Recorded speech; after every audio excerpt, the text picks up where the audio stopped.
আসসালামু আলাইকুম এভরিওয়ান, আজকে আবার নিয়ে চলে আসলাম আমি আবার নতুন রেসিপি খিচুড়ি দিয়ে বেগুন ভাজা। এখানে 3 রকম ডাল নেওয়া হয়েছে। এটাকে ভালোভাবে মিক্স করে নিচ্ছি, ধুয়ে নেব।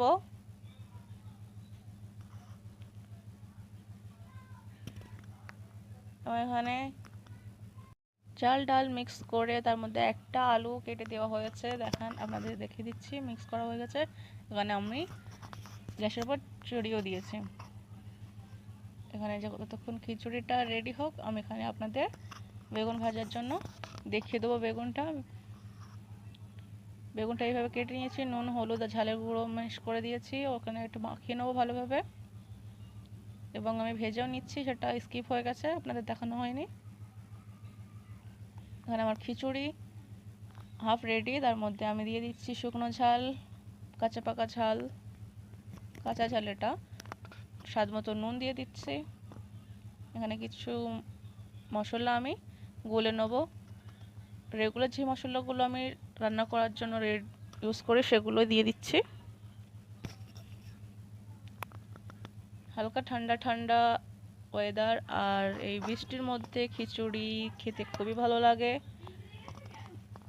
তো আপনারা ওইভাবে বর্ষার সময় বানিয়ে খেতে পারেন। আমি এখানে গুলে নিচ্ছি মশলাগুলোকে, এবং এটা আমি ডাইরেক্ট দিয়ে দেবো ওই আমার হাফ হয়ে যাওয়া খিচুড়ির মধ্যে। আমি এর মধ্যে দিয়ে দিচ্ছি, ভালোভাবে নাড়াচাড়া করে নেব।